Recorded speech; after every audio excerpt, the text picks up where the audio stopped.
How to Be a Director Part 2. 1. Attempting a feature. It's time to do a real movie. You've worked with actors before, or maybe you haven't, but this time it's serious. You have long talking scenes, and you want to capture emotion in their faces. There's a little action, a little comedy, maybe a kill or a kissing scene, something new to you. You have a really cool script, and based on your experience in short films, you have an idea of how long the movie will be based on the script. Here are some things to guide you. Casting. Schedule. Minimum amount of money and having a job, cushion money and transportation. Getting that take. Time management. On a roll, just keep the sound good, the shots good, and the actors keep nailing it. Camera lighting and cinematography. And editing. You put a big plan together and you have some money lined up, but you're still dirt poor. Let's say you're like me when I made The Incel King in 2020. I spent about $2,000. I wrote the script knowing I can shoot in the subway at my friend's apartment, and I even got it permission to shoot at a local coffee shop for free. I spent $200 on the apartment shoot. That took 2 days. We shoot on a Saturday, then the next day. Then we shot all the other scenes not at the apartment the next weekend. And the entire shoot was 4 weekends or maybe more. I had to buy very little. The prop gun was cheap because I knew a guy. I was able to get the actors free because the script was good enough. I gave everyone a lot to do. Let's roll through the list in detail, starting with casting. Part 2, Casting. Before I tell you stories of auditions past, let me reintroduce you to the concept of colorblind casting in my terms. Because there are 2 versions of colorblind inclusive casting. There's the narcissistic woke way to cast, where the lead is a white woman, the bad guys are white men, and all the secondary characters are specifically not white. My version of the colorblind casting is opening your mind to variations of your own character. Obviously, I haven't shot a historical drama where I need a light-skinned black man to play Malcolm X, or perhaps a tall white man to play Abraham Lincoln, or an olive-skinned Italian woman to play Cleopatra. When you write a fake character, you need an actor who can speak the truth to this character. This is why when I almost did a Batman movie, I considered 2 female actors to play the Joker among other male actors. Why the hell would I take a white man and make him a woman? Because the Joker has always been white. And one of the women was Asian, not white. The truth is I really don't care. It's because these specific actresses had a kind of crazy look in their eye. I wanted to see their auditions. If a character has to be a guy, and maybe, a certain age, then just have them read the lines in the audition, and let them show you their first take. The version of the character they understood by only reading the script, not hearing your list of directions and how you see the character. Why would you let an actor off the street just read your script and give you the lines without you telling him how it's supposed to be done? Why would you leave them in the dark? Well, they ain't in the dark. They read the script, and they have a list of their own ideas about what their character is. The point is, they might surprise you with a new, better version of the character than you even ever imagined. But of course, if they need direction, give them a little direction and answer any questions about the character and the plot. During the 20-minute audition, you need to see how they deal with the tough parts of the script, and then have them read the easier parts to get a baseline. When you cast based on talent and put physical attributes second, when you can, you'll end up with the right people. And if you live in New England, for example, most of the cast is going to be white. Why? Because America is 60% white and 40% not. That's the only reason. That's the only reason. Part 3, Schedule. You'll probably want to work on weekends. Plan the weekends so you have all the scenes to be shot on each day. You need to know what scenes you're shooting on each day. Work with your main characters first, get their main scenes done first. Later you can shoot the scenes with minor characters, or a minor character could pop in to the shoot for an hour and leave. You need to know how long the shoot will be and how long each actor is needed. I've heard about other directors making actors come to the shoot, and the actors wait for 6 hours and sometimes have to come back the next day to actually get their 1 or 2 scenes shot. Bad director. If you need someone for about an hour, pick a time and have them show up and leave so they can just be in and out. They will be patient if you are not quite ready, but not forever. Keep them informed. Greet all your actors with a smile and excitement to get started. Also, this goes without saying, but you need the entire day's shoot planned out in your head in detail. You're the captain and the ship is sailing right now. Keep the crew happy, get the shots. 4. Minimum money and having a job, cushion money, and transportation. I always ran out of money during the shoot. All you need to do is save up the full budget. I never do.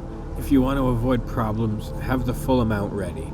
For your first feature, one that you're funding, go for about $2,000. Things might go wrong. I know a director who wasted $35,000 of his own money on a movie that was never shot. All he had was one clip with a badly animated bear. Then he started spending thousands on his next project before he cast everyone. Bad idea. The result was below my standards. He needed a good script. He needed more experience as a director. He should watch my video on how to be a director part 1, the one where I say spend a couple hundred on a short with non-actors. Then do it again and again until you use real actors and you're ready to make a feature. I like to put all the money on screen. Props, wardrobe, monsters, guns, locations. I've been getting away with never paying actors because the way I write scripts, every actor has a time to shine. There are little parts, but a lot of the time, it's a non-actor or an actor who is okay with just popping on set for an hour and leaving. I do try to give everyone their time, but a good script often has peripheral characters. Don't spend money before the script is done. Don't spend money before everyone is cast. Don't spend money till you know the stuff will arrive on time on the first shoot day, or before, Don't spend money till everything else is already set. Talk to your actors and make sure they know the schedule. Now you can spend the money. Don't forget to save a couple $100 for unexpected expenses. 5. Getting that take. So it turns out this part of the script here, this line is giving the actor trouble. He keeps messing it up, so make sure they understand the line in the first place. Do they understand the idea they're trying to convey? Because this is where you can offer to change the line to something they can remember. You should know the script, and know how to alter it in situations like this. You already know the character otherwise. Help them out and then watch them perform. They were so good in the audition, now your script is coming to life. Don't do 20 takes of each line. Let the actor do it. Peter Jackson did 20 takes of each line. Apparently he doesn't let the actor have any agency. It's the same attitude with colorblind casting. You can look at it like, oh, they're good enough, or you can give the actor credit and say, that's the way you're playing it. I'll just keep you from veering off the path. I think you got this. Because even the best actor needs a little direction. After all, you need to be smarter than an actor.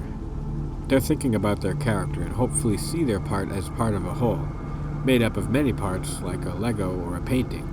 It makes something beautiful and they play their part. But they aren't thinking about pacing and visuals, or scene structure outside their dialogue and blocking, or the flow of a sequence. Their job is to be wrapped up in their character. That takes up a lot of bandwidth.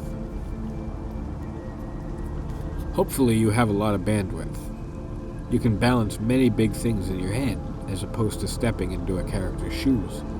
This is why lots of directors buy scripts. They can't write. I mean, they can, but I'm an idea man. I can do it all, and then direct the movie. Do you think you have what it takes to write and direct? It's very exciting. I remember the best actor scene I ever was a part of. The argument between Christian and Brandon. Both actors had already done their first day together. This was their second day, and final day of shooting in their shared apartment, or rather my friend's. It's one of the last scenes they have together, and it's come down to good versus evil. One man is on the right path, one isn't. You know what's been on my mind lately? No. Jessie. I met her freshman year, and she was the most beautiful girl in the school. We were both writing our own fictional novels, and she read mine, but I listened to her explain hers. She hadn't written hers yet. I'd written mine. It was 500 pages, but we bonded, and She one time answered the door in nothing but a sports bra and low-riding pajama pants, low enough on her hips so you could see her hip bones. I ignored a signal. Was she single? Yes, but I asked her out a few years later, and she said yes, but not now. A year passes. She stops answering my texts, so I tell her I'm suicidal, and she says that I'm manipulative, so now I'm the asshole. She was lying to you when she said she'd date you. I know that now! Listen, Christian, I didn't want to tell you this, but I have a girlfriend now.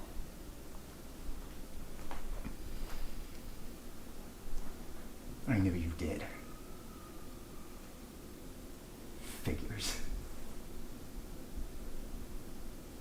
We meet and we connect and then you go out and get a girlfriend? I can't do that. I wish I could, but I can't.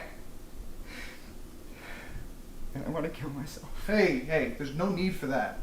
Okay, listen, if I can change, then so can you, alright? I know you changed. You act different. You act like a cock.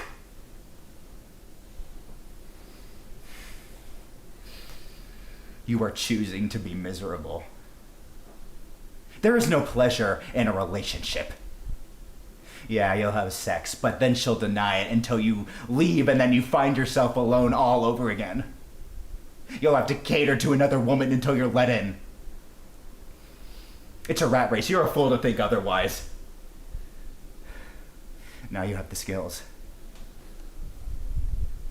Yeah, I have learned a few things. Things they don't fucking tell you on that echo chamber of fucking losers on the internet that keep repeating the same fucking red pill, black pill bullshit, okay? There is hope! There is no hope! Grow up! You know what? In 2 weeks, I'm getting my shit, I'm getting the fuck out of here. Alright, I can't live with someone who so firmly believes that women are evil. Hey, you're evil! Bet you fucking cry when you watch porn too, you fucking weirdo. I want to kill myself. Fucking call a suicide hotline then.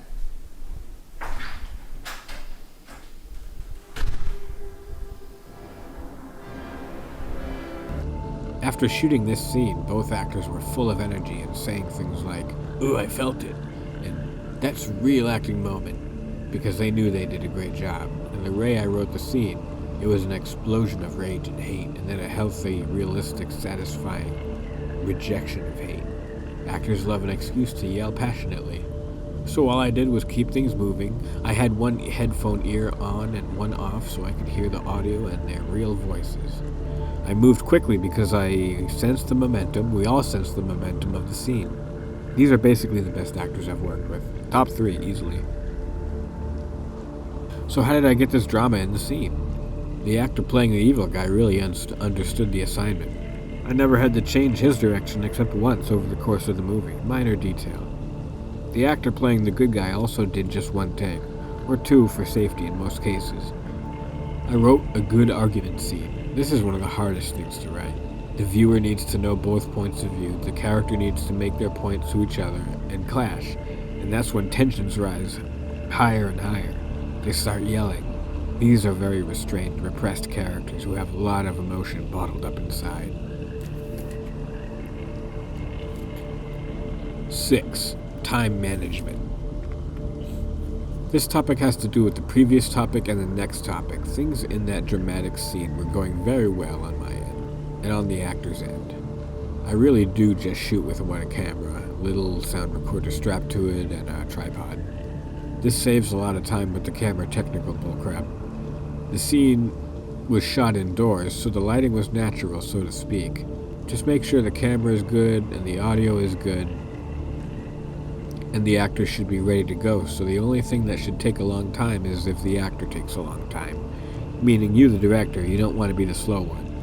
Unless you have an excuse. But I'm just trying to say that with the experience you get, you'll learn to keep a good pace and only stop for breath if there's a problem. When you're on a roll, you need to be good at keeping time. When the actors in you are going really, really well, you only need to direct them a little, And with every move you have to make sure the recording equipment is right and the sound is right, and every few shots gaslight yourself and wonder if you really did get what you think you got. So check the footage a little bit and back up even more and think about the whole scene or sequence and rate your progress. You want to move fast so you have extra time for issues or discussion on artistic topics relevant to the scene and character and plot and so on. Just check with your crew. Don't discuss a lot with your crew. Only between, big scenes. During shooting, I just check the crew and ask them if they got the shot. If they're ready to do this, tell your actors and crew and the time frame. You need to tell everybody the time frame. If you need something for 10 minutes or 5, tell everybody. Communicate.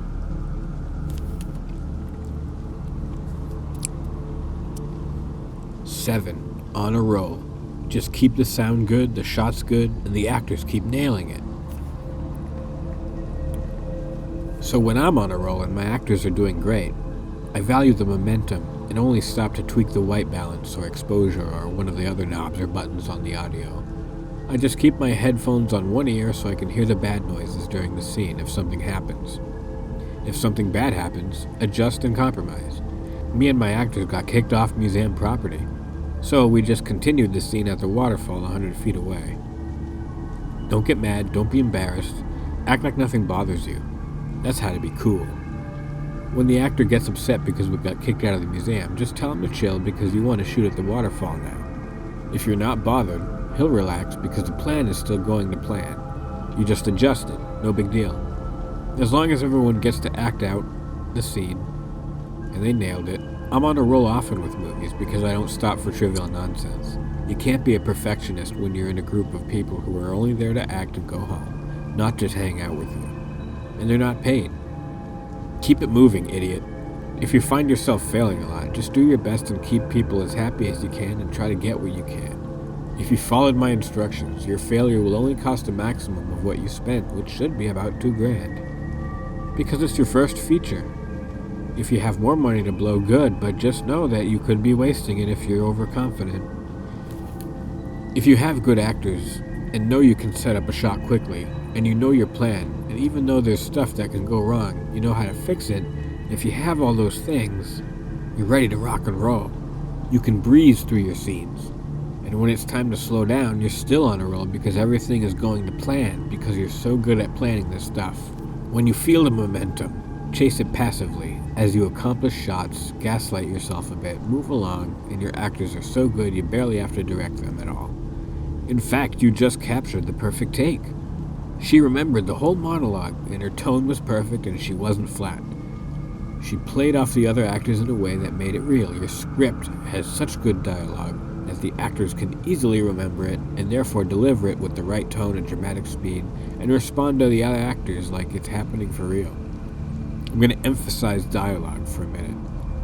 When actors know their lines, you can be on a roll. You can go fast. The best way to make memorable dialogue is oftentimes to have the character just say it the way anyone would say it, in that situation. Maybe not the same way anyone would say it, but if an old man gets hit by a bicycle, there's only one or two human responses to that. No matter what country you're in, when you see an old man walking down the street and he gets hit full speed with a bicycle, literally everyone in the audience is going to go through the exact same thought process and reaction. There's only a couple ways people react to these things, so when a character is about to do drugs for the first time, if there's people around him, have him say something appropriate to their character. Hell yeah, bro, snort it! Or hopefully someone has a heart and says something like, dude, let's just smoke weed. You don't need that hard stuff. It'll kill you. Or maybe one of the people is actually the devil and whispers in their ear that they'll sleep with you if you get high with them, as he puts his hands on your chest, but he's in the form of your hot friend you always wanted to sleep with. The stakes in this situation are easy to see. The devil wants you to suffer. You want to be cool. You're scared, but you always wanted to fit in. The devil has the upper hand, and you're about to say yes to fentanyl, which is just what he wants. What would you say in this situation? What if you didn't see the red flags? How innocent are you? 8. camera, lighting, and cinematography. So there's important technical details about camera lenses, software, equipment, and you see people on real movie sets with odd equipment and lots of cables running and wires on the camera, which is huge and has lots of buttons. My knowledge of technical stuff has atrophied, and that's because I'm autistic, and in this instance, what that means is I've never cared about technical babble details, and with lighting and expensive equipment, I decided firmly at one point to get into that nonsense only if I have money to drop on it. Then, when I do, I can decide what's important, because I will still see all those expensive tools and gadgets as unnecessary toys that will serve more to make an actor feel like they're on a real movie set than to enhance the actual art of storytelling. When actors see expensive stuff, they'll feel secure. They care about that stuff. I remember when I told an actor I'd be shooting a GoPro to make, to avoid being conspicuous, and the look on his face was unforgettable. To his credit, if I were to shoot that scene again, today, I'd use my $600 cell phone, as I advised you to do in my previous video when shooting in public spaces where people can tell you to leave. When I think of cinematography in terms I can apply on my sets, I think about the shot as a painting. What time of day should it be? What should the lighting be? Where are the actors in frame? Like a comic strip or a storyboard. I want good-looking, interesting things in the shot. I try to make two actors talking interesting, but sometimes the only thing happening on screen is their jaws yapping. I'd like to be more visually interesting, but sometimes it's hard. All you can really do is make the locations cool and have interesting action to give the viewer a reason that this just isn't a book. People are used to seeing grainy footage of The Dark Knight, but if there's daylight, you need a crisp image. Get a camera that shoots footage that's dynamic. The darks are dark and the lights are light, and they're all right where they should be, and the details are in focus because the lighting is right and the camera is HD, but to be in HD is to have proper lighting and make sure the camera is set to receive the light and get the colors right. The camera and the lighting have to be good if you want HD, and choose what to have in focus. With the video camera, they have better lenses for keeping the whole shot in focus. DSLR cameras are good for putting a model in focus, but shooting a scene with a room looks weird and only one thing can really be in focus perfectly at a time. I recommend a camera that's just under professional level, because it's less pricey, but you have to get a big bang for your buck.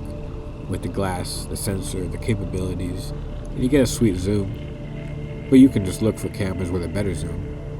I like a camera that's almost completely ready to go. Just a lens and a flip screen and some buttons and a place for an SD card and a hole for audio and headphones. And a good tripod is $50 to $100. I try to spend less because they always break after a year, no matter how much you spend. Buy a used GoPro for tricky shots, an underwater shooter. Used because it's cheaper, and you will ruin your GoPro at least once, so replacing it won't make you cry if you only spent $100. 9. Editing. Editing is super fun because you get to put the magic together. Make sure you lighten the darkest shots, lighter than you want by a bit, because inevitably through the export, the project will be dark. So if it's dark in the editing software, it will be significantly darker once you see the exported file, and then YouTube will darken it more. Your audio should be good, because you can hear it when you're recording, and after when you look at the footage on set. If you set the camera or record at a quieter setting, as you'd know because, you played it back on set and you played it back on the flip screen. Have someone watch what you edited so you know it's not too slow. You like your shots, but sometimes you linger too long on something where the characters respond to each other with a pause. Color correction is best when it's minimal and not a wash of one color. You can make the shadows green or purple. Purple makes hot people interesting to look at. Green is good for outdoor shots during the green seasons. Take a painting class and ponder the meanings of color and shot composition. Intent with contextual meaning. Just find some paintings you like and you want to emulate in your work with the camera and the actors and locations you know of. Get to know bad art. Ask yourself why you're choosing to do the things you include in your movies.